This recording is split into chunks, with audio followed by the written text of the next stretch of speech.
Freud et la psychanalyse, rappel des fondamentaux. Définition de la psychanalyse en tant que discipline unique et indépendante. Aspects doctrinaux, théoriques et techniques.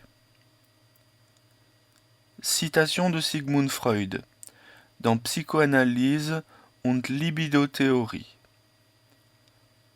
L'hypothèse de processus psychologiques inconscients, l'acceptation de la doctrine de la résistance et du refoulement, l'appréciation de la sexualité et du complexe d'Oedipe sont les principaux contenus de la psychanalyse et les fondements de sa théorie.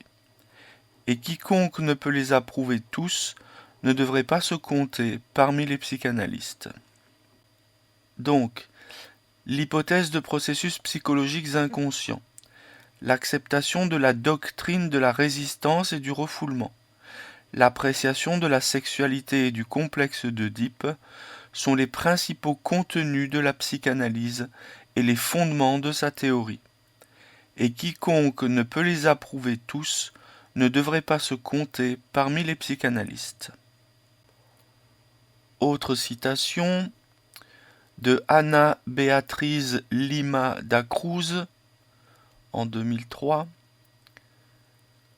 Comment l'expérience psychanalytique peut-elle se soutenir sans affecter le sujet d'un bout à l'autre? Elle se produit par une grande passion, une histoire d'amour qu'on vit avec l'analyste. Entre parenthèses, Freud, 1915. Grand 1. La théorie freudienne est-elle scientifique? En relatant le cheminement qui conduisit Freud à élaborer la psychanalyse, nous avons souligné qu'il mit rapidement à profit ses observations, non seulement pour la compréhension du domaine restreint de la psychopathologie, mais aussi pour éclaircir le fonctionnement psychique en général. Freud comprit, en décryptant les contenus de l'inconscient qui émergeaient au travers des jaillissements du refoulé, entre parenthèses possibles grâce à la méthode des associations libres, fermez la parenthèse, que les mécanismes psychiques à l'œuvre dans les troubles névrotiques ne sont que des cas singuliers de l'organisation du psychisme de tout être humain, qu'il soit névrosé ou non.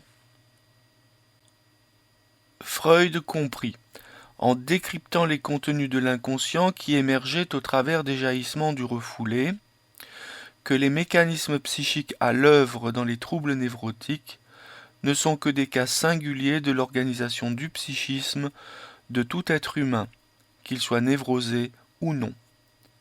On pourrait illustrer ce glissement théorique de la stricte psychopathologie vers une explication plus globale de l'appareil psychique, en faisant l'analogie suivante. Et s'il est beaucoup plus spectaculaire d'assister à la chute d'un objet de plusieurs tonnes qu'à celle d'une poussière, c'est la même loi de la pesanteur qui est responsable de l'attraction de ces deux corps vers la Terre. Ainsi, Freud en arriva à dégager des mécanismes qui sont à la base de n'importe quelle structure psychique, et qui rendent compte à la fois des particularités de chaque individu, et également de l'universalité qui le relie aux autres hommes. Des objections ont souvent été émises à l'encontre de cette généralisation, parce que, Premier petit tiré.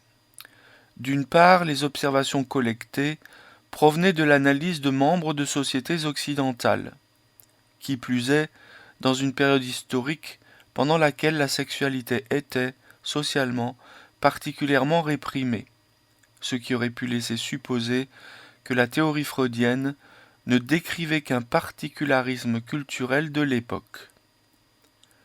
Deuxième petit tiré.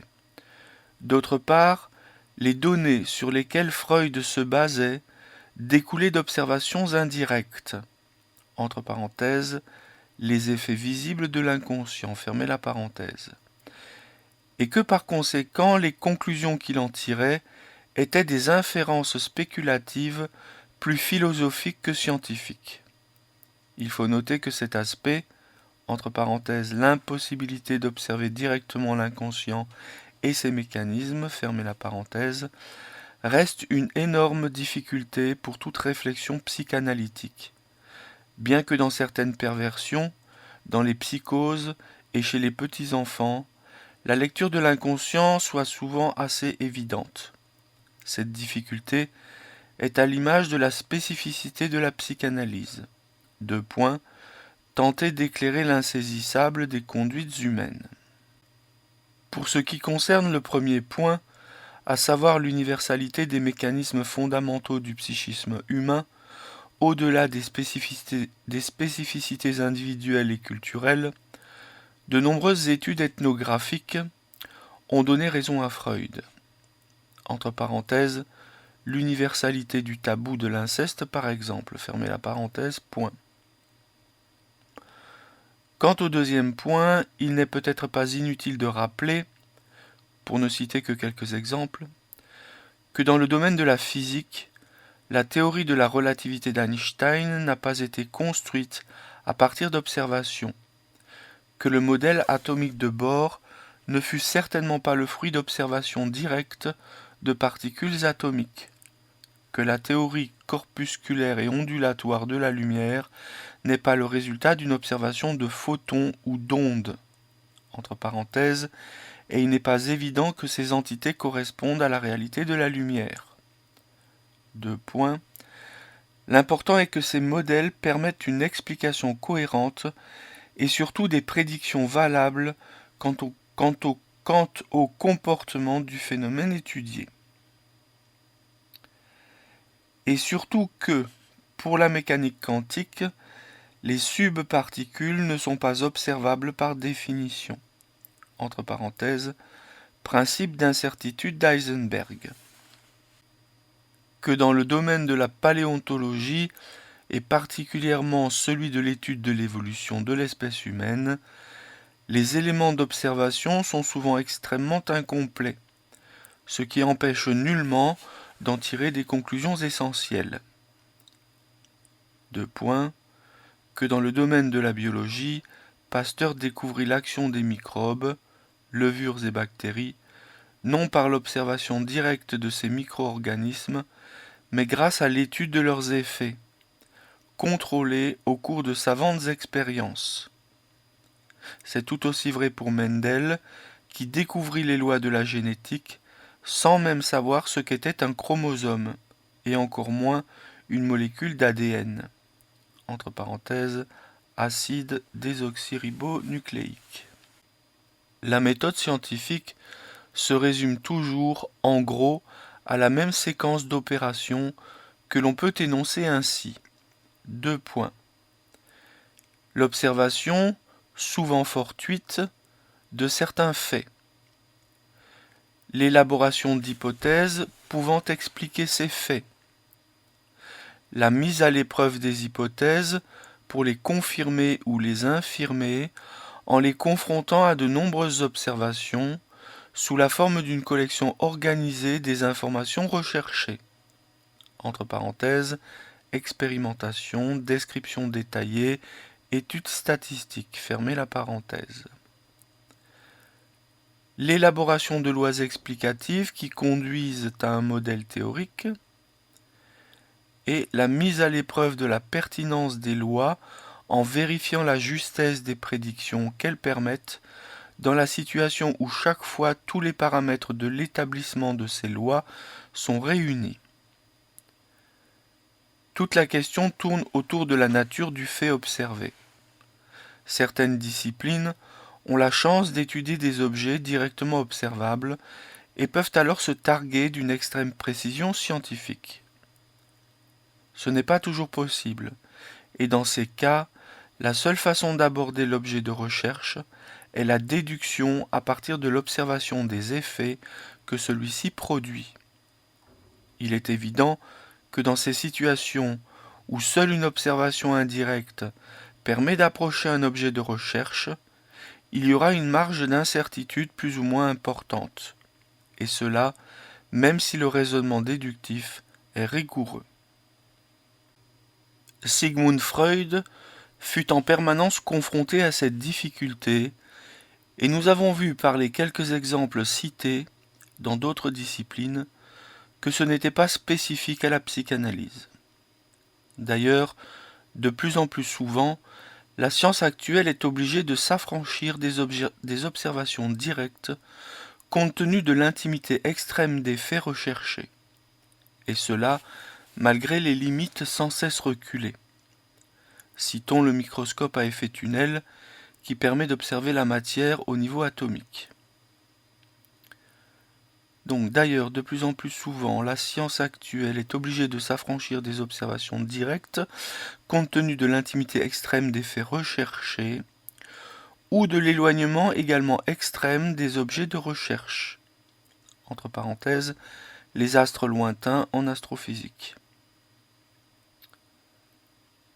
Que ce soit dans le cas de l'infiniment petit ou celui de l'infiniment grand, on ne peut observer que les effets produits par les objets étudiés, exactement comme pour l'inconscient.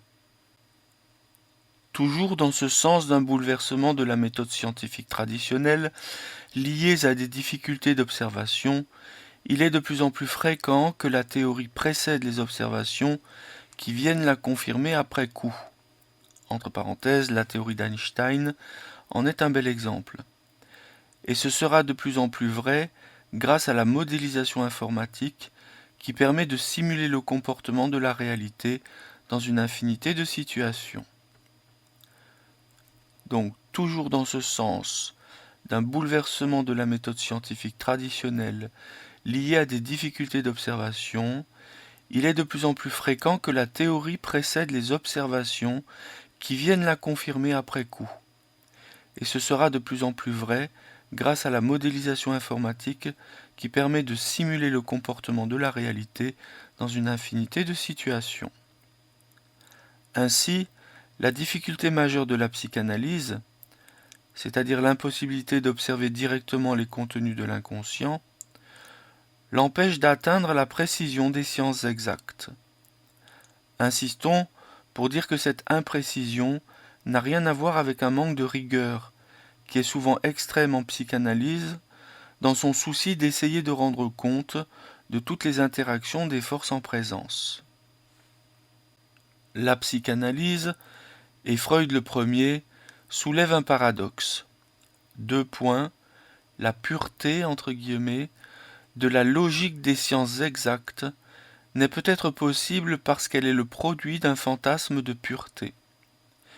Et les théories construites à partir de cette logique sont alors souvent plus éloignées de la réalité que la théorisation psychanalytique.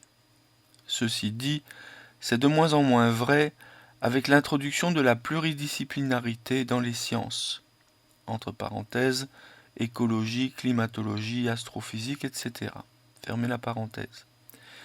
Et qui, en essayant de relier un nombre considérable d'informations, d'interactions et de niveaux de réalité, acquièrent de la rigueur tout en perdant de leur clarté rassurante, réductrice, considérée jusqu'alors comme une sorte de gage de crédibilité de la logique scientifique. En psychanalyse, Freud a montré la voie en s'étant efforcé d'approcher au mieux la réalité du psychisme avec une rigueur pointilleuse, et c'est cet effort qui rend sa théorie et son écriture difficiles. Entre parenthèses, et par extension, toute théorie et toute écriture psychanalytique, fermez la parenthèse, point.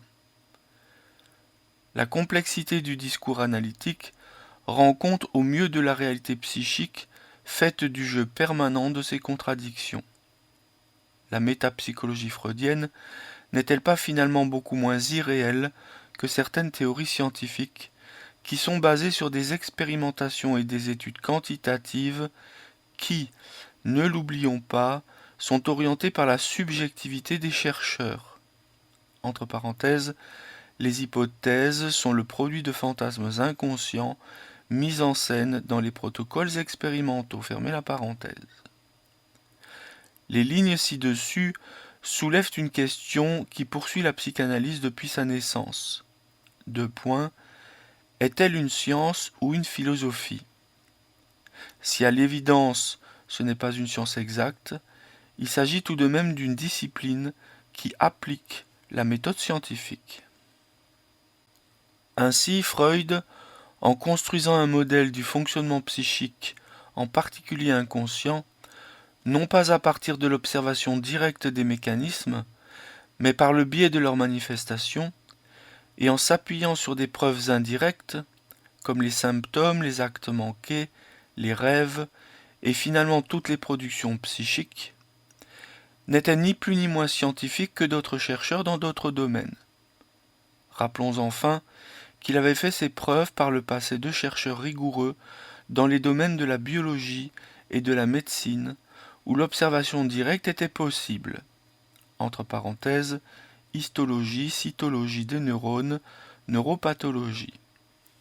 Donc ainsi Freud, en construisant un modèle de fonctionnement psychique, en particulier inconscient, non pas à partir de l'observation directe des mécanismes, mais par le biais de leur manifestation, et en s'appuyant sur des preuves indirectes comme les symptômes, les actes manqués, les rêves, et finalement toutes les productions psychiques, n'était ni plus ni moins scientifique que d'autres chercheurs dans d'autres domaines.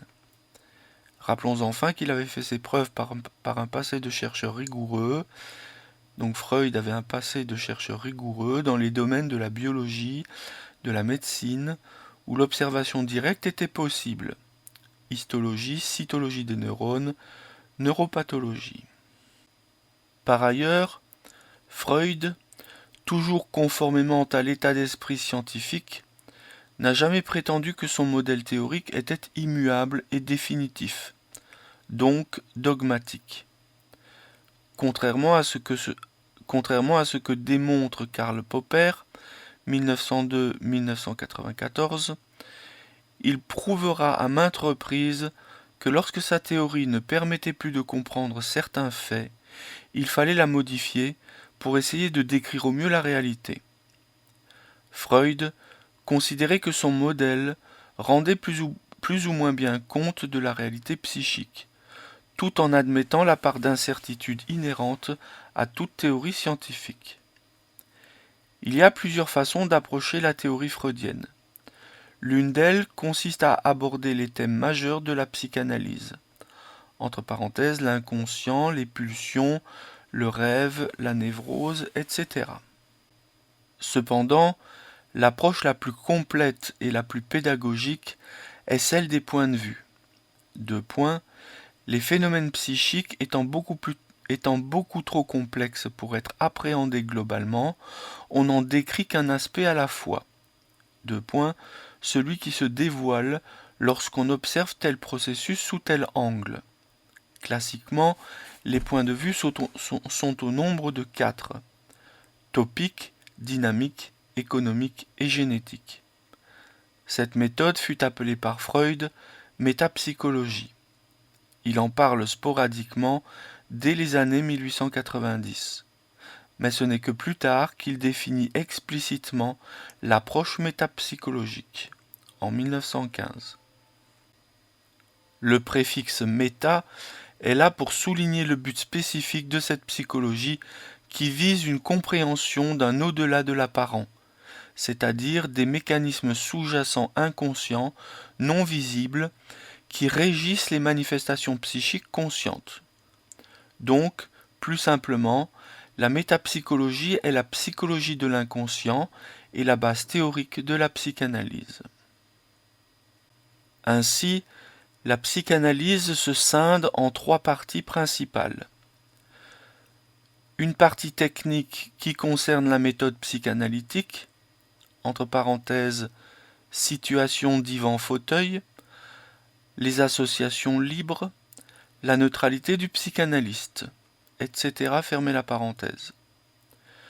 Dont le but est de permettre un retour du refoulé vers le conscient, par le travail préliminaire de la remémoration du vécu infantile, puis de la prise de conscience des conflits inconscients qui s'actualisent dans le discours de l'analysant au travers du transfert. Le résultat est un remaniement de l'organisation psychique qui se manifeste par une diminution de la tension conflictuelle inconsciente, par un travail de dénouement, une moindre intensité et ou une suppression des symptômes. et une ouverture vers la sublimation des énergies pulsionnelles. En d'autres termes, le moi conscient acquiert un savoir sur l'inconscient, ce qui permet au sujet de supporter son désir, entre parenthèses, dans des limites propres à chaque individu, et souvent, malheureusement, avec difficulté. Donc après la partie technique, une partie théorique. Une partie théorique qui comprend la métapsychologie, entre parenthèses, qui est la référence conceptuelle pour aborder un thème sous un angle psychanalytique, fermez la parenthèse, des théorisations qui concernent plus spécifiquement la technique, des descriptions psychopathologiques et la psychanalyse appliquée à d'autres domaines. Par exemple, lorsque Freud écrit Malaise dans la civilisation en 1929, fermez la parenthèse, point. Enfin, une partie doctrinale découlant de la métapsychologie, et qui, quelles que soient les écoles de pensée analytique, est partagée par toute la communauté psychanalytique. Sortir de cette doctrine consiste à ne plus pouvoir interpréter les faits humains sous l'angle psychanalytique. En fait, la doctrine psychanalytique se résume aux invariants structurants de la psyché humaine, à savoir le primat du sexuel sur toute autre motivation, l'Oedipe comme matrice incontournable de toutes les relations humaines, avec ses corollaires de amour-haine, de désirs incestueux, etc. Donc de la fantasmatique, donc de la pensée, y compris lorsqu'elle se matérialise dans des réalisations sublimées en apparence, très éloignées des structurations oedipiennes. Alors ainsi la psychanalyse se scinde en trois parties principales.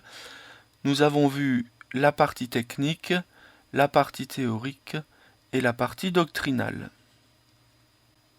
Il est bien évident que, compte tenu de l'ambition du projet métapsychologique, qui est de fournir un système théorique qui permettrait à la limite d'expliciter quasiment toutes les conduites humaines, de nombreux raisonnements sont spéculatifs et imprécis.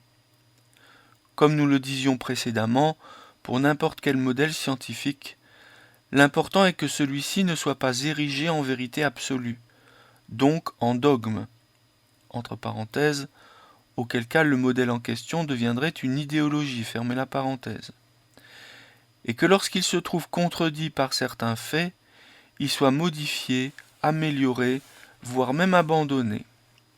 Ces règles d'honnêteté intellectuelle ont toujours été appliquées par Freud et tous ses disciples et successeurs théoriciens, et démentent les accusations selon lesquelles la théorie psychanalytique serait dogmatique et figée. Point 2. La métapsychologie.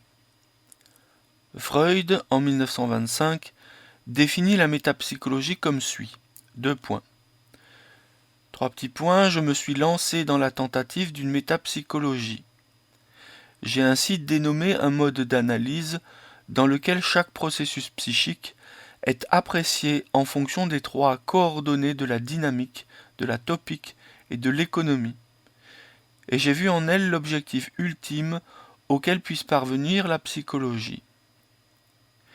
Il ajoute qu'en fait, ces tentatives de métapsychologie sont restées à l'état d'ébauche, ce qui était peut-être vrai pour lui-même par rapport aux objectifs qu'il s'était fixés. Cependant, il faut relativiser ce jugement de Freud sur son travail, car ses conceptualisations métapsychologiques sont déjà extrêmement impressionnantes. Il est habituel de parler également du point de vue génétique, qui fut introduit formellement par Hartmann, Chris et Löwenstein, entre parenthèses, en 1946 par l'école de Chicago. Si Freud n'introduisit pas ce point de vue explicitement, c'est qu'il l'englobait dans les trois autres, en particulier dans le point de vue dynamique, et ceci dès ses premières réflexions sur le développement psychosexuel de l'enfant, en particulier dès les trois essais en 1905. dans la mesure où l'exposé synthétique de la métapsychologie qui va suivre n'a pas d'autre ambition que de familiariser le lecteur non spécialisé avec les bases de la théorie psychanalytique, il sera plus simple d'envisager le point de vue génétique indépendamment des autres, et cela même s'il s'agit d'une déformation par rapport à l'approche historiquement exacte de la métapsychologie freudienne. 2.1 Le point de vue topique. 2.1.1 Introduction. Ce point de vue envisage une différenciation de l'appareil psychique en un certain nombre de systèmes doués de caractères et de fonctions différentes. Ces systèmes, que l'on pourrait assimiler à des organes psychiques entre guillemets, sont à la fois autonomes et en interaction les uns avec les autres. Donc ce point de vue envisage une différenciation de l'appareil psychique en un certain nombre de systèmes doués de caractères et de fonctions différentes. Ces systèmes, que l'on pourrait assimiler à des organes psychiques, sont à la fois autonomes et en interaction les uns avec les autres. Une erreur à ne pas faire serait de considérer que ces systèmes psychiques aient un rapport quelconque avec l'anatomie cérébrale. Et bien que l'évidence veuille qu'il y ait une relation entre la conception freudienne de l'appareil psychique et les structures biologiques, entre parenthèses, bien plus vaste que celle du cerveau, car il faut y introduire le système endocrinien, sympathique, parasympathique, neuronal dans le corps entier, etc., fermez la parenthèse, les interactions à mettre en évidence auraient une telle complexité qu'il serait bien difficile d'en tirer une explication claire du fonctionnement psychique. Entre parenthèses, comment comprendre un fantasme, un affect, une représentation, une pensée, à partir de la physiologie des neurotransmetteurs, des hormones, etc. Il existe un saut qualitatif gigantesque, probablement infranchissable, entre les structures biologiques et le résultat sous la forme du psychisme, et les neurosciences de ce point de vue risquent fort de rester à l'état embryonnaire. Le cognitivisme, qui tente une telle approche, réduit obligatoirement le psychisme humain sous la forme d'un appareil à traiter logiquement des informations, tout en faisant fi des affects. N'est-ce pas pur fantasme que d'imaginer comprendre l'appareil psychique, par exemple la création artistique, par une approche aussi réductrice? La question est tout de même cruciale. Peut-on réduire l'être humain à une sorte de programme informatique, un logiciel à programmer, déprogrammer/reprogrammer, dans le cadre de l'application du cognitivisme scientifique? Ouvrir la parenthèse. Qui a le courage de tenter de comprendre les mécanismes originels qui régissent l'appareil psychique? Fermez la parenthèse. J'entends les thérapies cognitivo-comportementales. De plus, cette connaissance, à imaginer qu'elle soit possible, n'apporterait strictement rien à l'approche psychanalytique du psychisme. Freud est explicite à ce sujet lorsqu'il écrit : La subdivision de l'inconscient est liée à la tentative de se représenter l'appareil psychique à partir d'un certain nombre d'instances ou de systèmes et de rendre compte des relations qu'ils entretiennent entre eux dans un langage spatial, ce qui n'implique nullement qu'on cherche à le mettre en connexion avec l'anatomie cérébrale réelle. Entre parenthèses, c'est le point de vue dit topique. Fermez la parenthèse. 2.1.2 La première topique. En 1900, dans le chapitre 7 de son ouvrage dit Traumdeutung, l'interprétation des rêves, Freud décrit son premier modèle de l'appareil psychique. Si ce n'est pas la première fois qu'il parle de l'inconscient, il théorise là les bases fonctionnelles fondamentales du psychisme. Il y développe les notions d'inconscient, de préconscient et de conscient, et les lois dynamiques qui les régissent. C'est ce que l'on appelle aujourd'hui la première topique. Elle sera bien entendu complétée, en particulier en 1915 dans son article L'inconscient. Donc elle sera complétée au fur et à mesure de l'enrichissement de sa théorie et restera l'articulation centrale de tout le système théorique de la psychanalyse. Voyons résumer en quoi consiste la première topique. L'appareil psychique est envisagé selon 3 systèmes: l'inconscient, le préconscient et le conscient. Le passage d'un système à l'autre dans le sens de l'inconscient vers le conscient se fait au travers de barrières qui contrôlent, déforment et inhibent les désirs inconscients. 2 points, ce sont les censures. L'inconscient se constitue à la suite du refoulement de certains contenus psychiques. Entre parenthèses, tout ce qui constitue un vécu, à savoir des sensations-perceptions, des pensées, des images, qui, une fois exclus du champ de la conscience, et maintenus en dehors de lui, se fixent et agissent à l'insu de la personne. Donc l'inconscient se constitue à la suite du refoulement de certains contenus psychiques qui, une fois exclus du champ de la conscience et maintenus en dehors de lui, se fixent et agissent à l'insu de la personne. Ainsi, l'inconscient, résultat des refoulements successifs des désirs infantiles, est le dépositaire chez l'adulte de son vécu d'enfant, y compris très précoce. Le refoulement n'a rien à voir avec un oubli qui n'est qu'apparemment dans l'amnésie du préconscient et du conscient. Donc le refoulement n'a rien à voir avec un oubli qui n'est qu'apparent dans l'amnésie du préconscient et du conscient. Son action pourrait être comparée à celle d'un agent chimique qui rendrait une image argentique photographique invisible, entre parenthèses, sans détruire ni modifier l'agencement des cristaux d'argent de l'émulsion, fermez la parenthèse, qu'il suffirait de replonger dans un révélateur pour la retrouver intacte. Ouvrir la parenthèse, et c'est un des buts essentiels de la cure psychanalytique, fermez la parenthèse. Ou d'un virus informatique qui rendrait inactif le décodage de l'algorithme d'une image numérique. Donc son action pourrait être comparée à celle d'un agent chimique qui rendrait une image argentique photographique invisible, qu'il suffirait de replonger dans un révélateur pour la retrouver intacte, ou d'un virus informatique qui rendrait inactif le décodage de l'algorithme d'une image numérique.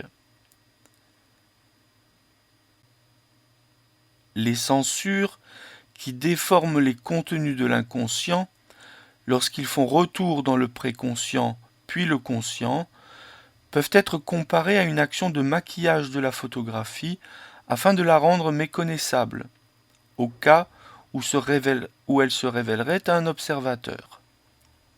Donc les censures qui déforment les contenus de l'inconscient, lorsqu'ils font retour dans le préconscient puis le conscient, peuvent alors être comparées à une action de maquillage de la photographie afin de la rendre méconnaissable, au cas où elle se révélerait à un observateur. Les contenus inconscients, selon la première topique, sont des représentations étant elles-mêmes des traces psychiques de vécu. Entre parenthèses, en fait, elles sont des représentants psychiques des pulsions dont l'origine est biologique. Donc les contenus inconscients, selon la première topique, sont, premier petit tiret, des représentations étant elles-mêmes des traces psychiques de vécu. En fait, elles sont des représentations psychiques des pulsions dont l'origine est biologique.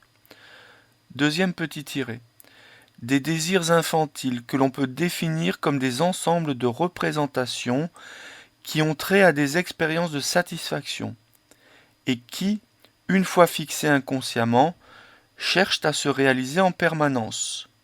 Entre parenthèses, car le renouvellement de la satisfaction est fondamentalement impossible à cause des censures.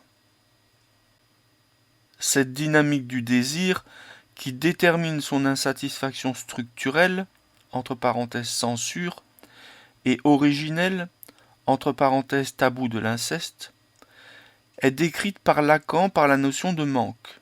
Le manque creuse le désir, à l'instar de la faim qui creuse l'appétit. Donc deuxième petit tiré. Des désirs infantiles que l'on peut définir comme des ensembles de représentations qui ont trait à des expériences de satisfaction et qui, une fois fixées inconsciemment, cherchent à se réaliser en permanence. Cette dynamique du désir qui détermine son insatisfaction structurelle et originelle est décrite par Lacan par la notion de manque. Le manque creuse le désir, à l'instar de la faim qui creuse l'appétit. Et enfin, le troisième petit tiré, pour les contenus inconscients selon la première topique. Troisième petit tiré, des fantasmes que l'on peut décrire comme des mises en scène de réalisation de désirs. L'inconscient a des effets selon des lois dynamiques et économiques qui lui sont particulières. L'inconscient a des effets selon des lois dynamiques et économiques qui lui sont particulières. C'est ainsi que l'énergie psychique y circule entièrement librement. On parle d'énergie libre. Spécificité qui donne lieu au processus primaire dont les deux mécanismes essentiels sont le déplacement, entre parenthèses concept de métaphore lacanien, fermez la parenthèse, et la condensation, ouvrir la parenthèse, concept de métonymie lacanien, fermez la parenthèse, qui agissent sur les contenus de l'inconscient au gré des nécessités de décharge pulsionnelle. De plus, cette énergie est gérée par le principe de plaisir, qui peut se définir comme une tendance à un abaissement de la tension pulsionnelle. L'inconscient a des effets selon des lois dynamiques et économiques qui lui sont particulières. C'est ainsi que l'énergie psychique y circule entièrement librement. Spécificité qui donne lieu au processus primaire dont les deux mécanismes essentiels sont le déplacement et la condensation, qui agissent sur les contenus de l'inconscient au gré des nécessités de décharge pulsionnelle. De plus, cette énergie est gérée par le principe de plaisir, qui peut se définir comme une tendance à un abaissement de la tension pulsionnelle. Cette dynamique fondamentale du plaisir est à l'origine, chez le tout petit enfant, des expériences de satisfaction qui vont structurer les désirs infantiles. Ceux-ci, une fois refoulés, cherchent, comme nous l'avons déjà dit, à se répéter pendant toute la vie de l'individu. Cette liberté fonctionnelle de l'inconscient se traduit par des propriétés qui lui sont propres. 2 points, l'absence de temps, l'absence de notion d'espace, l'absence de logique, entre parenthèses, syntaxique et mathématique, fermez la parenthèse. L'absence de doute et de négation et l'absence de contradiction. Donc cette liberté fonctionnelle de l'inconscient se traduit par des propriétés qui lui sont propres. Absence de temps, absence de notion d'espace, absence de logique, absence de doute et de négation et absence de contradiction. La conscience psychique est régie par des lois qui nous sont plus habituelles. Donc la conscience psychique est régie par des lois qui nous sont plus habituelles. Freud y distingue deux organisations. 2 points, le système perception-conscience, PCCS, et celui du préconscient-conscient, PCS-CS. Le premier, préconscient-conscient, perception-conscience, le premier, perception-conscience, que nous pourrions simplement appeler le conscient, est envisagé comme une sorte d'enveloppe psychique périphérique qui a pour fonction de recevoir les informations de l'extérieur et de l'intérieur, entre parenthèses l'inconscient, en particulier selon le plaisir ou le déplaisir qu'elle procure. Le conscient a la particularité de ne pas garder longtemps les traces mnésiques des informations reçues.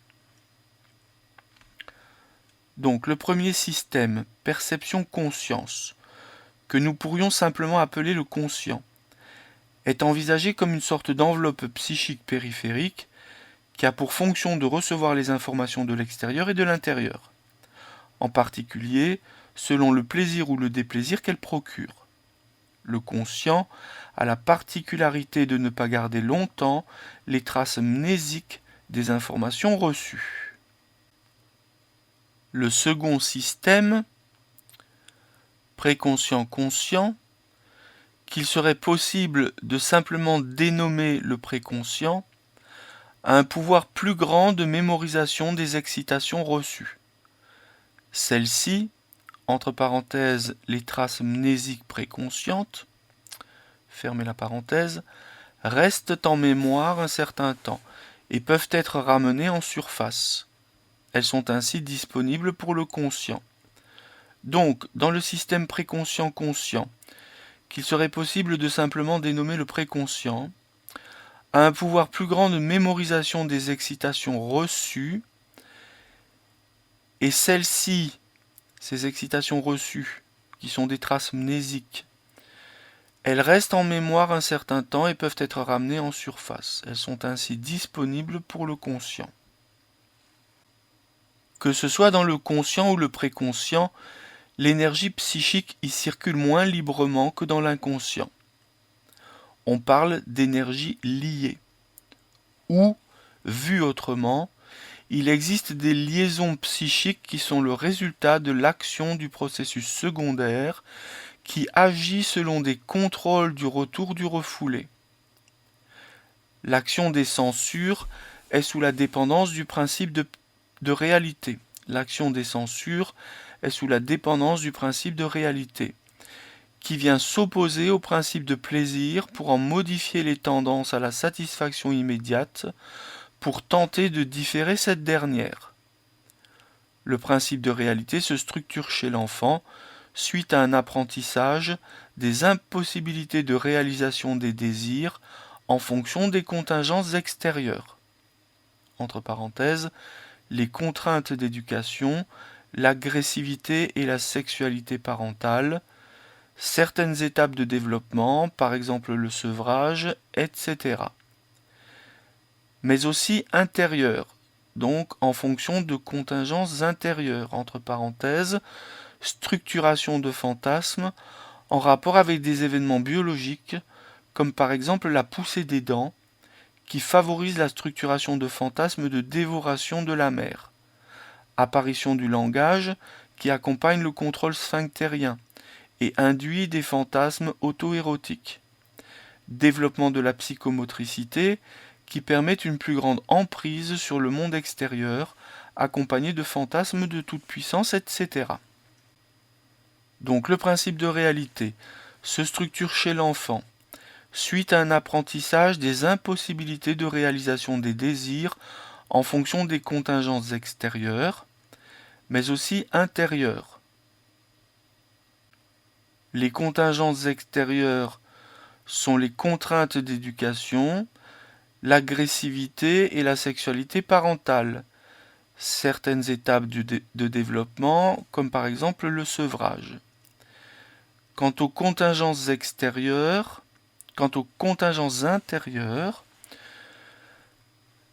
elles sont de l'ordre de la structuration de fantasmes en rapport avec des événements biologiques, comme par exemple la poussée des dents, qui favorise la structuration de fantasmes de dévoration de la mère, l'apparition du langage, qui accompagne le contrôle sphinctérien et induit des fantasmes auto-érotiques, le développement de la psychomotricité qui permet une plus grande emprise sur le monde extérieur, accompagné de fantasmes de toute puissance, etc. Les contenus du conscient sont des mots et des images en interaction avec les contenus de la mémoire. L'imagination est un résultat de ce processus, un autre étant la pensée. Donc les contenus du conscient sont des mots et des images en interaction avec les contenus de la mémoire.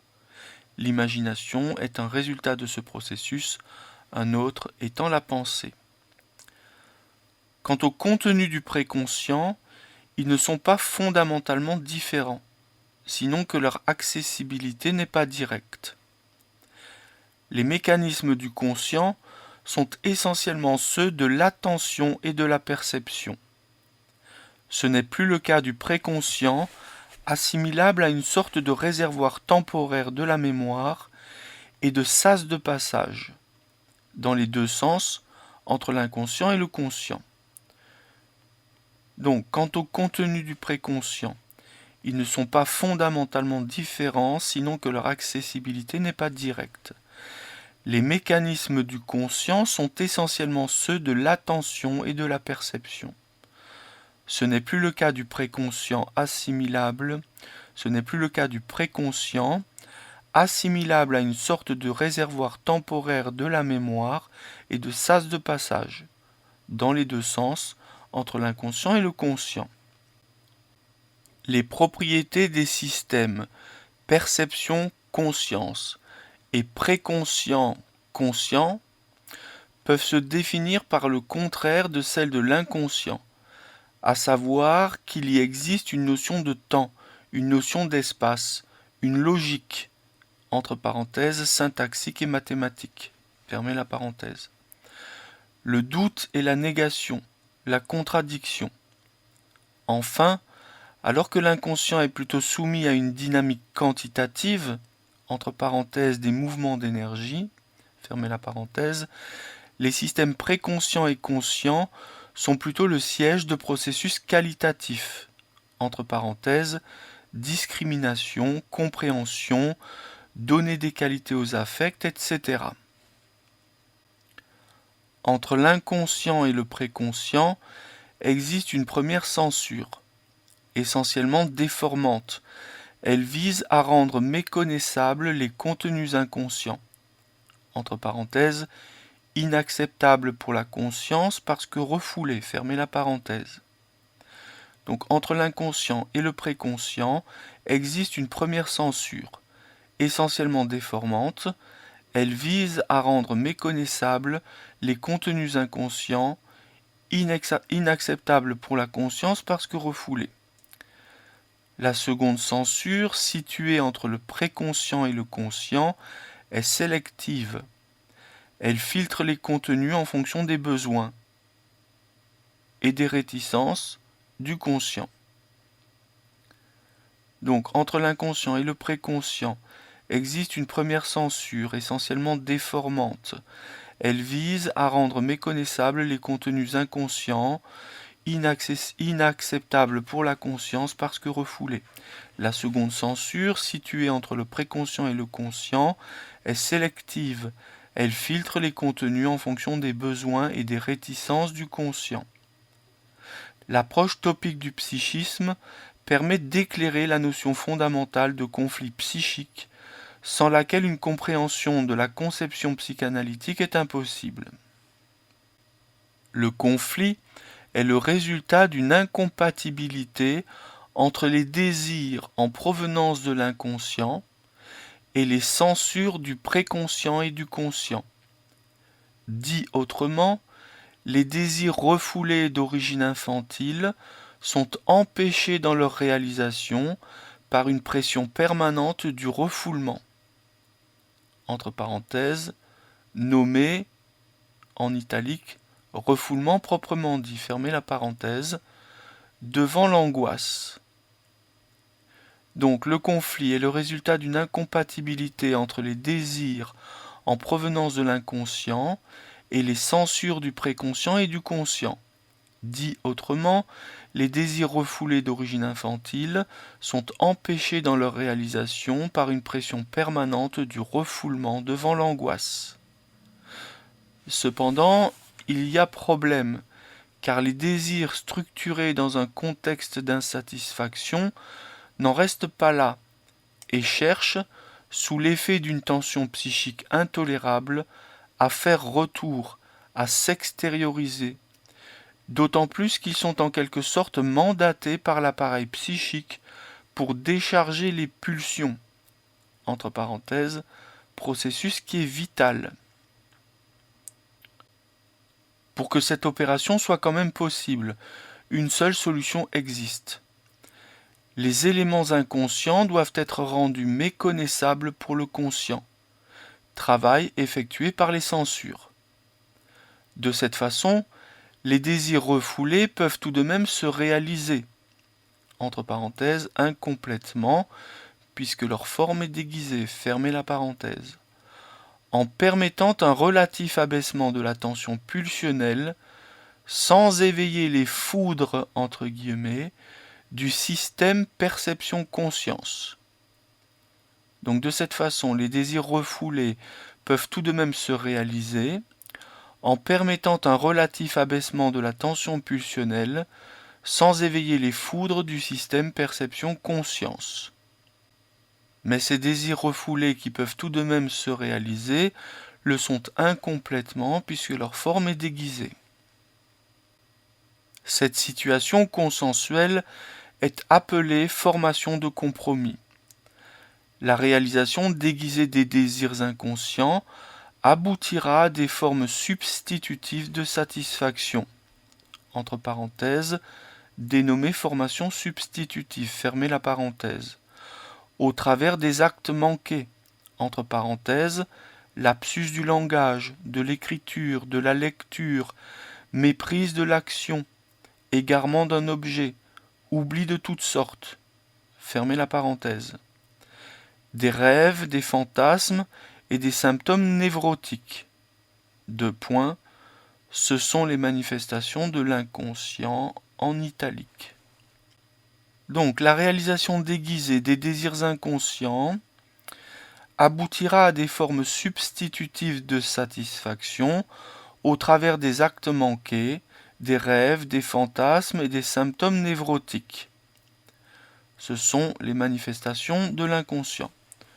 Donc l'inconscient se manifeste par des formes substitutives de satisfaction, nommées formations substitutives, ou ces manifestations de l'inconscient peuvent aussi être de l'ordre du lapsus du langage, lapsus d'écriture, lapsus de lecture, méprise de l'action, égarement d'un objet, oubli de toutes sortes.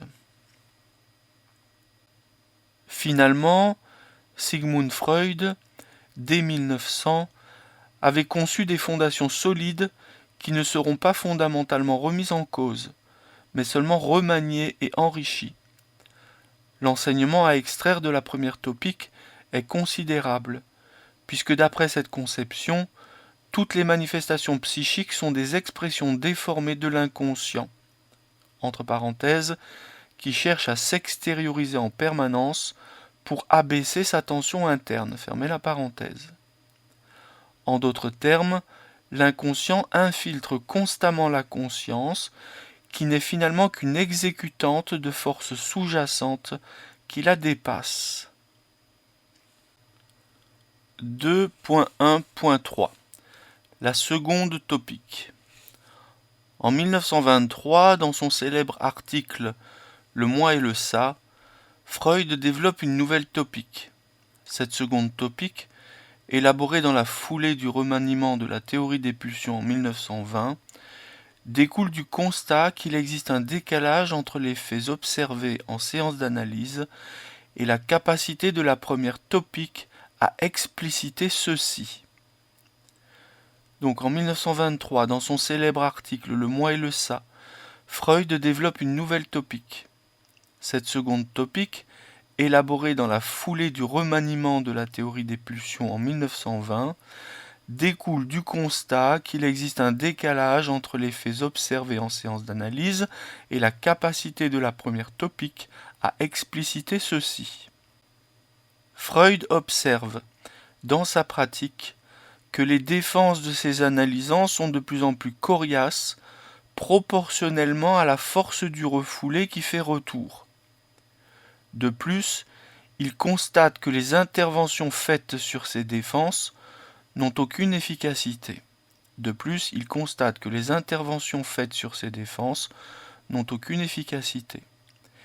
Il est obligé d'en déduire que le refoulement n'opère pas au niveau de l'interface entre l'inconscient et le préconscient conscient, mais que son dynamisme est totalement inconscient.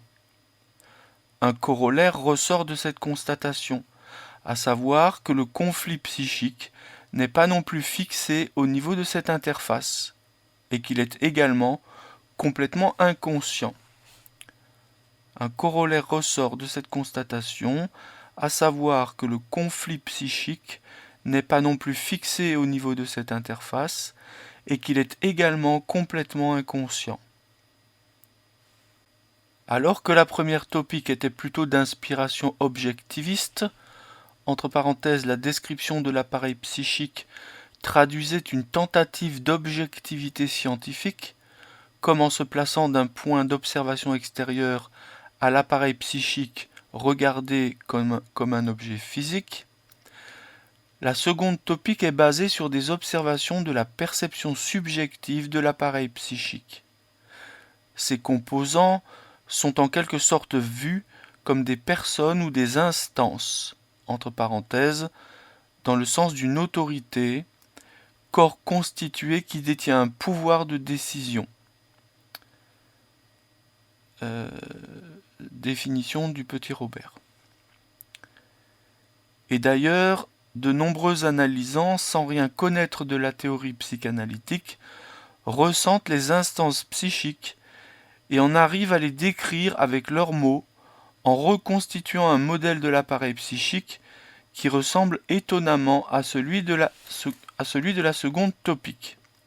C'est particulièrement vrai pour le ça et le surmoi, qui sont perçus comme des personnages intérieurs, autonomes, voire étrangers, qui les manipulent, d'où des expressions du type ouvrir les guillemets, la bête s'est manifestée en moi. Mon tribunal intérieur m'a condamné. Il faut que j'en réfère toujours à mon conseil d'administration. Et perceptions qui sont souvent accompagnées par de puissants affects de colère, d'impuissance et plus particulièrement d'angoisse. Donc, alors que la première topique était plutôt d'inspiration objectiviste, la description de l'appareil psychique traduisait une tentative d'objectivité scientifique, comme en se plaçant d'un point d'observation extérieur à l'appareil psychique, regardé comme un objet physique. La seconde topique est basée sur des observations de la perception subjective de l'appareil psychique.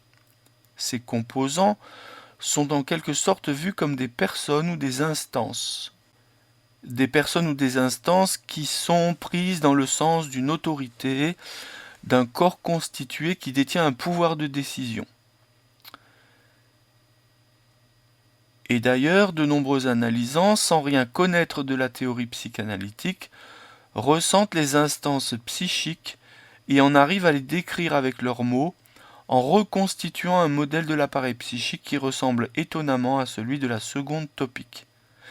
C'est particulièrement vrai pour le ça et le surmoi, qui sont perçus comme des personnages intérieurs, autonomes, voire étrangers, qui les manipulent, d'où des expressions du type « la bête s'est manifestée en moi, mon tribunal intérieur m'a condamné », il faut que j'en réfère toujours à mon conseil d'administration. Voilà. Et ces perceptions sont souvent accompagnées par de puissants affects de colère, d'impuissance et plus particulièrement d'angoisse. Donc ça, c'était plutôt pour les instances du surmoi. Pour les instances du ça, on pourrait rajouter ça m'a dépassé, ça était plus fort que moi. La différence d'approche entre les deux topiques est mise en évidence par les termes choisis par Freud pour désigner les entités psychiques. Le terme de système de la première topique renvoie bien à une terminologie descriptive scientifique. Entre parenthèses, citons le système solaire, les systèmes cristallins, les systèmes atomiques, ou encore les systèmes nerveux, digestifs, excréteurs, reproducteurs, locomoteurs, etc. Alors que ce n'est pas le cas pour celui d'instance de la deuxième topique, qui est inspiré par analogie des instances juridiques, sociales, etc. Cette approche anthropomorphique du psychisme peut paraître peu rigoureuse, mais grâce à la pléthore d'observations, elle l'est, car tout psychanalyste vérifie quotidiennement sa pertinence en séance quant à la description d'une réalité incontestable, et surtout il teste son efficacité opératoire dans sa pratique. Cette conception, qui succédait à ces élaborations franchement spéculatives de 1920 sur la théorie des pulsions, était osée, car elle pouvait donner l'impression que Freud quittait le terrain scientifique pour celui de la philosophie. L'expérience prouva que ce n'était pas le cas, puisque la seconde topique, en complétant la première, permit aux analystes une lecture plus précise du discours des analysants. Pertinence prouvée après coup par les effets plus efficaces des interventions de séance. De ses travaux de 1923, Freud écrit « Je ne voudrais pas donner l'impression qu'au cours de cette dernière période de mon travail, j'ai tourné le dos à l'observation patiente et me suis adonné tout entier à la spéculation. Je suis toujours resté bien plutôt en étroit contact avec le matériel analytique et je n'ai jamais cessé de travailler des thèmes spéciaux, cliniques ou techniques. Même là où je me suis éloigné de l'observation, j'ai soigneusement évité de m'approcher de la philosophie proprement dite. Une incapacité constitutionnelle m'a grandement facilité une telle abstention. » Il ajoute, afin d'illustrer son incapacité entre guillemets, qu'il n'a lu que très tardivement l'œuvre de Schopenhauer, dont les thèses ressemblent aux siennes, et qu'il a évité Nietzsche pour les mêmes raisons. Dans la seconde topique, Freud subdivise l'appareil psychique en 3 instances, le ça, le moi et le surmoi. Cette nouvelle différenciation ne vient pas remplacer ni contredire celle de la première topique, mais elle s'y intrique. Freud introduit le concept du ça à partir de Georg Grodek, 1866-1934. Le ça que Freud définit et qu'il qualifie de civilisé entre guillemets par rapport à celui de Grodek est une sorte de chaudron chaotique des pulsions et des instincts. Le ça que Freud définit et qu'il qualifie de civilisé entre guillemets par rapport à celui de Grodek est une sorte de chaudron chaotique des pulsions et des instincts. À l'origine de toutes les instances, le ça est le dépositaire des caractères psychiques héréditaires, mais va également devenir le réservoir du refoulé, soit l'inconscient de la première topique. Ainsi, cette instance, en étant à la racine de l'appareil psychique, est une véritable centrale énergétique, qui, par des infiltrations continuelles des instances supérieures, moi et surmoi, pilote l'individu complètement à son insu, selon les caractères psychiques héréditaires et le refoulé. Par rapport à l'inconscient de la première topique, le ça est à la fois beaucoup plus vaste, plus influent, parce qu'étant la source de l'énergie psychique, entre parenthèses, les instincts et les pulsions étant la matérialisation de cette énergie. Alors, je reprends. À l'origine de toutes les instances, le ça est le dépositaire des caractères psychiques héréditaires, mais va également devenir le réservoir du refoulé, soit l'inconscient de la première topique.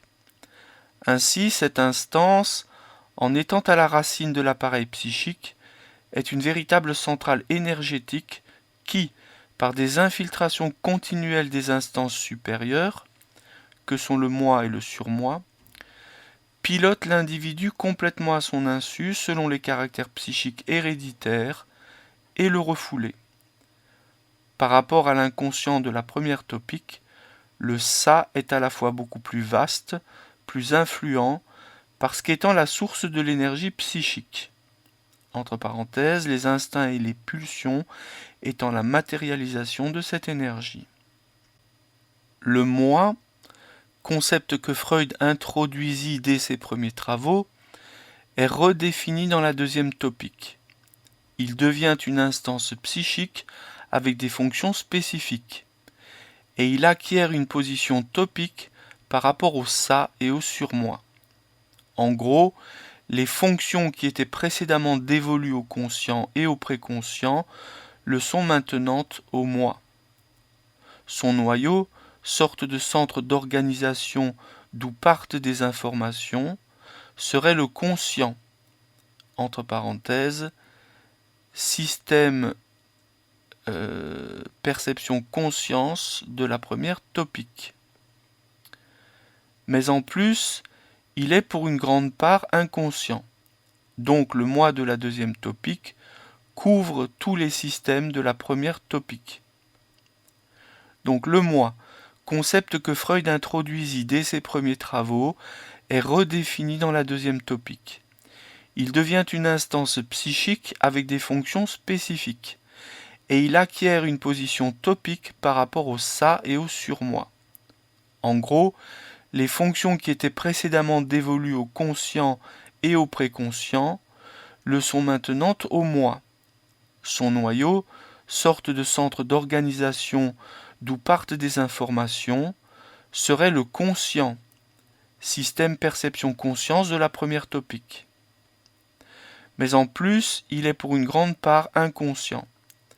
Donc, le moi de la deuxième topique couvre tous les systèmes de la première topique. Son rôle, donc le rôle du moi, son rôle est de préserver l'intégrité de la personne en négociant des compromis avec les autres instances, la réalité extérieure et le biologique. Plus spécifiquement, le moi protège la personnalité des désirs inconscients gênants en forçant la décharge pulsionnelle à respecter les défenses. C'est ainsi qu'il est un des pôles du conflit intrapsychique inconscient, l'autre étant le ça, qui se situe maintenant au niveau de l'interface ça-moi. Donc le rôle du moi est de préserver l'intégrité de la personne en négociant des compromis avec les autres instances, la réalité extérieure et le biologique. Plus spécifiquement, le moi protège la personnalité des désirs inconscients gênants en forçant la décharge pulsionnelle à respecter les défenses. C'est ainsi qu'il est un des pôles du conflit intrapsychique inconscient, l'autre étant le ça, qui se situe maintenant au niveau de l'interface ça-moi. Originellement, le moi se forme à partir du ça, lorsque ce dernier se frotte à la réalité extérieure, entre parenthèses, par un investissement progressif du monde ambiant, selon des mécanismes de projection et d'identification, pendant la période de la toute petite enfance. Donc originellement, le moi se forme à partir du ça, lorsque ce dernier se frotte à la réalité extérieure, pendant la période de la toute petite enfance. Donc le moi se forme par un investissement progressif du monde ambiant selon des mécanismes de projection et d'identification. Cette instance est à la fois complètement nécessaire à l'unité de la personne et son maintien narcissique, et en même temps diabolique entre guillemets, car construite dans la spécularité, entre parenthèses, l'image de soi dans le miroir, fermez la parenthèse, donc dans une illusion totale, entre parenthèses, en quoi la capacité de découverte de l'image de soi dans un miroir donne-t-elle une validité scientifique en quelque sorte à un lieu psychique séparé de la mère et capable d'autonomie véritable, de point, souvent dans la toute-puissance de s'être construit en toute indépendance, ex nihilo en quelque sorte, uniquement par lui-même, tout seul, point d'interrogation. Donc cette instance est à la fois complètement nécessaire à l'unité de la personne et son maintien narcissique, et en même temps diabolique, car construite dans la spécularité, entre parenthèses, l'image de soi dans le miroir, donc dans une illusion totale, ouvrir la parenthèse, en quoi la capacité de découverte de l'image de soi dans un miroir donne-t-elle une validité scientifique en quelque sorte à un lieu psychique séparé de la mère et capable d'autonomie véritable, souvent dans la toute-puissance de s'être construit en toute indépendance, ex nihilo en quelque sorte, uniquement par lui-même, tout seul. Point d'interrogation, fermez la parenthèse. Diabolique, car obligeant en permanence le sujet à se nourrir narcissiquement pour maintenir l'unité du moi. Or, cette réassurance permanente empêche le lâcher-prise, nécessaire à un détachement salvateur de soi-même. Les psychanalystes ont bien du mal à se situer par rapport à cette instance. 2 points. Certains l'ignorent complètement au point de ne pas considérer le sujet que comme une structure à analyser froidement, et d'autres ne peuvent pas rester indifférents aux souffrances occasionnées au moi par la névrose et sont trop empathiques. 2 points. Il arrive que cet excès de bienveillance se retourne contre le sujet, car le moi s'en nourrit jusqu'à la boursouflure et emprisonne la personne dans sa prison névrotique. Donc diabolique, car obligeant en permanence le sujet à se nourrir narcissiquement pour maintenir l'unité du moi. Donc ça, c'est le miroir. Tant qu'il y a le miroir dans lequel je me mire, je garde une unité de moi. Mais cette assurance d'avoir une unité de moi-même en me regardant dans le miroir m'empêche de lâcher prise qui est nécessaire à un détachement salvateur de soi-même, c'est-à-dire pour se découvrir soi-même en dehors du miroir qui me renvoie une image narcissique.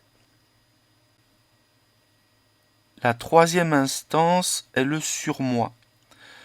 Ce dernier, souvent réduit à tort à la simple dimension morale de la personne, entre parenthèses ce que nous appelons dans le langage commun la conscience morale, fermez la parenthèse, étend son champ d'action d'une façon bien plus vaste. La troisième instance est le surmoi. Ce dernier, souvent réduit à tort, à la simple expression d'une dimension morale de la personne, étend son champ d'action d'une façon bien plus vaste. Cette instance résulte de la longue dépendance du petit humain vis-à-vis de ses parents, et elle est le produit des identifications progressives aux exigences et aux interdits des parents, et ou de leurs substituts, entre parenthèses, membres de la famille, instituteurs, etc. Donc cette instance résulte de la longue dépendance du petit humain vis-à-vis de ses parents, et elle est le produit des identifications progressives aux exigences et aux interdits des parents, et ou des membres de la famille, ou des instituteurs, ou des éducateurs. Les parents étant eux-mêmes, par leur surmoi, porteurs d'identification, on s'aperçoit que de génération en génération, le surmoi devient une sorte de fond commun des règles sociales, des jugements moraux, des critères esthétiques, des habitudes culturelles. Dans ce sens, il est le ciment culturel, entre parenthèses, au sens freudien de Kultur, fermez la parenthèse, de la société. Donc dans ce sens, il est le ciment culturel de la société et la référence à laquelle se repère l'individu, ouvrir la parenthèse, que ce soit par rapport à l'intégration ou à l'exclusion sociale, fermez la parenthèse. Donc les parents étant eux-mêmes par leur surmoi porteurs d'identification, on s'aperçoit que de génération en génération, le surmoi devient une sorte de fond commun des règles sociales, des jugements moraux, des critères esthétiques, des habitudes culturelles. Dans ce sens, le surmoi est le ciment culturel de la société, et la référence à laquelle se repère l'individu, que ce soit par rapport à l'intégration ou à l'exclusion sociale. En fait, cette instance du surmoi est l'héritière du complexe d'Œdipe, qui se résout, en toute relativité, en même temps que le surmoi se structure. L'enfant, en abandonnant la perspective de satisfaction de ses désirs oedipiens, modifie ses modalités relationnelles à ses parents. Au lieu de chercher à tout prix à satisfaire ses désirs agressifs et sexuels en se choisissant comme objet but pulsionnel son père et sa mère, il intériorise leur interdiction en s'identifiant à eux. Donc en fait, cette instance est l'héritière du complexe d'Oedipe qui se résout en même temps que le surmoi se structure. L'enfant, en abandonnant la perspective de satisfaction de ses désirs oedipiens, modifie ses modalités relationnelles à ses parents. Au lieu de chercher à tout prix à satisfaire ses désirs agressifs et sexuels en se choisissant comme objet but pulsionnel son père et sa mère, il intériorise leur interdiction en s'identifiant à eux. C'est ce processus qui formera la matrice du surmoi, dépositaire au début des seuls interdits parentaux. Cette évolution, en libérant l'énergie libidinale qui était investie sur les parents, permet à l'enfant de commencer à explorer un environnement plus étendu, entre parenthèses la famille étendue, l'école, que le strict triangle oedipien. Donc cette évolution, en libérant l'énergie libidinale qui était investie sur les parents, permet à l'enfant de commencer à explorer un environnement plus étendu que le strict triangle oedipien. Sur les identifications aux interdits parentaux, viennent alors se greffer d'autres intériorisations en rapport avec des substituts parentaux représentés par des personnes, mais aussi par le groupe social, entre parenthèses dans sa globalité, auquel appartient l'enfant. Donc sur les identifications aux interdits parentaux viennent alors se greffer d'autres intériorisations en rapport avec des substituts parentaux représentés par des personnes, mais aussi par le groupe social dans sa globalité, auquel appartient l'enfant. C'est à la suite de cet enrichissement par des apports extérieurs à la famille nucléaire,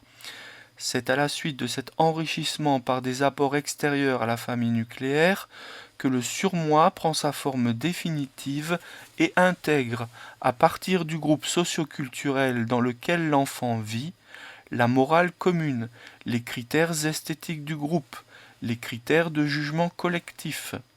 Entre parenthèses, par exemple, une forme de racisme spécifique. Fermez la parenthèse. Bref, tout ce qui spécifie l'assimilation de l'individu au groupe. Donc c'est à la suite de cet enrichissement par des apports extérieurs à la famille nucléaire que le moi prend sa forme définitive et intègre à partir du groupe socio-culturel dans lequel l'enfant vit la morale commune, les critères esthétiques du groupe, les critères de jugement collectif. Bref, tout ce qui spécifie l'assimilation de l'individu au groupe.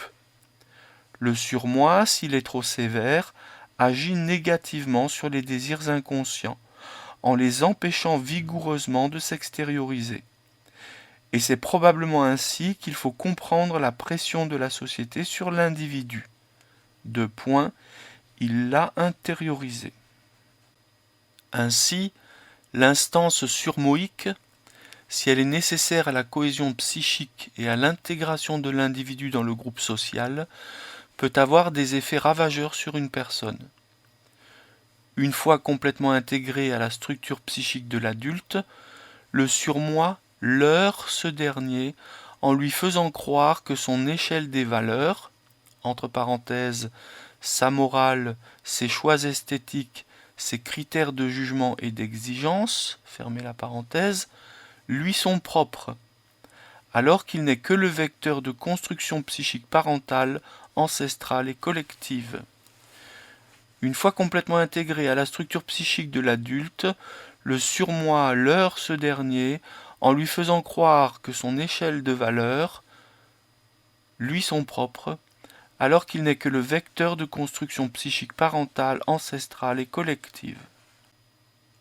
L'articulation du surmoi au complexe d'Oedipe, donc l'articulation du surmoi au complexe d'Oedipe et a fortiori au complexe de castration, le rend complètement dépendant des plus ou moins grandes difficultés que l'enfant va traverser pendant cette période. Dans la mesure où le surmoi est l'instance interdictrice par excellence, sa plus ou moins grande souplesse va être déterminante dans les régulations intrapsychiques et donc dans le plus ou moins grand degré névrotique de l'adulte. Par rapport à la première topique, le surmoi, entre parenthèses, comme le moi dont il est une émanation, fermez la parenthèse, est inconscient et conscient. Donc par rapport à la première topique, le surmoi est inconscient et conscient. Plus inconscient que conscient. On voit donc qu'il serait très réducteur de l'assimiler à une simple instance morale consciente. Si nous tentons de synthétiser les deux topiques freudiennes, nous pouvons faire un découpage précis de l'appareil psychique. Cette catégorisation, selon un ordre chronologique d'apparition chez l'enfant, aurait le profil suivant. Premier petit tiret. Le ça, instance la plus archaïque, est totalement inconscient. Ces extériorisations recoupent les manifestations de l'inconscient de la première topique. Entre parenthèses, rêves, fantasmes, actes manqués, symptômes névrotiques, psychotiques et psychosomatiques. Fermez la parenthèse. Deuxième petit tiret. Le moi est à la fois inconscient, préconscient et conscient. On en voit les manifestations dans la morphologie, la motricité, le caractère, l'émotion, la pensée, l'imagination, le langage. Troisième petit tiret, le surmoi, branche spécialisée du moi, est également inconscient, préconscient et conscient. Il se manifeste dans les sentiments de honte, entre parenthèses, jugement de soi-même, fermez la parenthèse, de culpabilité, mais aussi dans la conscience morale, les idéaux sociaux. Dans la conscience morale, les idéaux sociaux, les choix esthétiques et les exigences par rapport à soi-même. Donc cette catégorisation, selon un ordre chronologique d'apparition chez l'enfant, aurait le profil suivant. Le ça, instance la plus archaïque, totalement inconscient. Ces extériorisations recoupent les manifestations de l'inconscient de la première topique. Ensuite, le moi, qui est à la fois inconscient, préconscient et conscient, dont on voit les manifestations dans la morphologie, la motricité, le caractère, l'émotion, la pensée, l'imagination, le langage. Et enfin, le surmoi, qui est une branche spécialisée du moi, qui est également inconscient, préconscient et conscient, qui se manifeste par exemple dans les sentiments de honte, par jugement de soi-même, qui se manifeste dans la culpabilité, mais aussi dans la conscience morale, les idéaux sociaux, les choix esthétiques et les exigences par rapport à soi-même. D'après cette conception topique de l'appareil psychique, on s'aperçoit que la répartition de ces différents organes entre guillemets n'est pas aussi sommaire qu'une simple superposition des uns sur les autres. Entre parenthèses, la métaphore de l'iceberg, par exemple, est souvent utilisée pour illustrer l'appareil psychique, fermez la parenthèse. Les trois instances sont intriquées les unes dans les autres d'une manière dynamique, en proportion variable du mélange des pulsions et des désirs qui poussent à la décharge de l'excitation et viennent se heurter aux défenses, en particulier le refoulement. Donc d'après cette conception topique de l'appareil psychique, on s'aperçoit que la répartition de ces différents organes n'est pas aussi sommaire qu'une simple superposition des uns sur les autres. Les trois instances sont intriquées les unes dans les autres d'une manière dynamique, en proportion variable du mélange des pulsions et des désirs, qui poussent à la décharge de l'excitation et viennent se heurter aux défenses, en particulier le refoulement. Un point fondamental de la seconde topique est que, en dernier ressort, la conflictuelle psychique véritable agissante, donc un point fondamental de la seconde topique est que, en dernier ressort, la conflictuelle psychique véritablement agissante, ça doit être la conflictualité psychique véritablement agissante, est toujours inconsciente, soit entre le ça et le moi, entre parenthèses, conflit entre le désir et la défense, soit entre le moi et le surmoi, conflit d'exigences contradictoires, par exemple lorsqu'une affirmation de la personnalité est interdite, soit à l'intérieur même du surmoi, conflit entre des identifications différentes, par exemple paternelle et maternelle, ou du moi, conflit pulsionnel, soit entre le ça et le surmoi, conflit aigu entre le désir et la défense, et lorsque le moi ne joue plus son rôle d'amortisseur vis-à-vis des pulsions. En conclusion, nous pouvons ainsi résumer le point de vue topique. Le moi a un rôle de protection de l'intégrité psychique du sujet, et probablement de son équilibre psychobiologique. Dans ce but, sa fonction est de tenter une médiation entre les pulsions et désirs du ça, les exigences du surmoi, les nécessités de la réalité extérieure et celles de l'appareil biologique. Cette tentative de compromis est en grande partie inconsciente et se fait à l'insu du sujet. L'extériorisation de l'interaction inconsciente ça, moi, sur moi se réalise par le support du moi conscient sous la forme du caractère, de l'expression des émotions, du langage, de l'imagination, de l'intelligence, mais aussi de la morphologie, et finalement dans l'ensemble des comportements. Ce mécanisme de régulation extrêmement complexe, qui vise à satisfaire en même temps toutes les forces en présence, ne peut pas véritablement aboutir à la pleine satisfaction à la fois du ça, du surmoi et du moi, en rapport avec la réalité extérieure. 2 points. Le compromis est la solution optimum. Nous comprendrons plus subtilement au fil des pages pourquoi existe cette impossibilité de satisfaction totale, entre parenthèses, sauf de façon extrêmement éphémère. Et pourquoi la plupart des êtres humains sont contraints à l'insatisfaction. 2 points. Contentons-nous pour l'instant de souligner qu'un désir d'origine infantile se heurte à de telles impossibilités parce qu'il est, par définition, irréalisable.